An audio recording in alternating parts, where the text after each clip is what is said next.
Salut à tous, ça fait un moment que j'avais pas fait de vidéo. Je n'ai pas beaucoup de temps en ce moment, mais je vais essayer de continuer à vous proposer du contenu. J'ai plein d'idées pour la suite et encore 3 ou 4 vidéos en préparation qui s'échelonneront jusqu'à la fin de l'année. Je pensais également faire une FAQ si nous atteignions les 2000 abonnés. Je vous propose donc de me dire ce que vous en pensez dans les commentaires et que vous commenciez à me soumettre vos questions en tout genre, qu'elles soient personnelles, sur l'univers Marvel ou en rapport avec la chaîne. Je vous invite également à exploser le compteur de j'aime, de partage et à commenter la vidéo pour un meilleur référencement.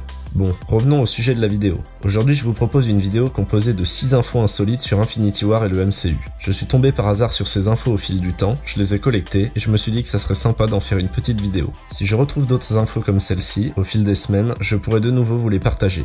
Allez, c'est parti.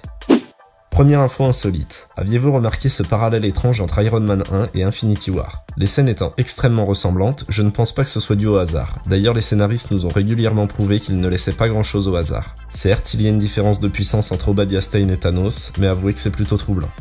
Deuxième info insolite. Aviez-vous remarqué que chaque film Avengers finit par un joli sourire de Thanos?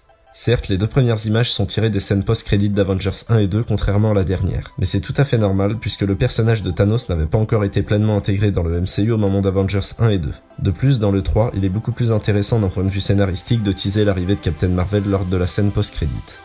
Troisième info insolite, dans Infinity War, on ne voit pas Thanos lorsqu'il récupère la pierre du pouvoir sur Xandar et la pierre de réalité chez le collectionneur. Par contre, pour les 4 autres, on remarque que la seule qu'il ne touche pas directement avec ses doigts est la pierre du temps. Pour quelle raison? Je ne pourrais malheureusement pas vous éclairer à ce sujet. Peut-être s'agit-il d'un simple hasard, ou peut-être y a-t-il une raison particulière que nous ignorons. Quatrième info insolite, une erreur s'est-elle glissée dans le MCU?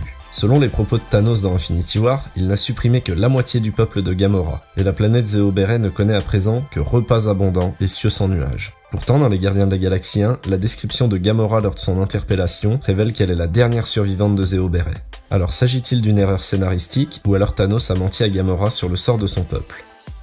Cinquième info insolite, il s'agit du classement des plus grands personnages du MCU en termes de taille bien sûr.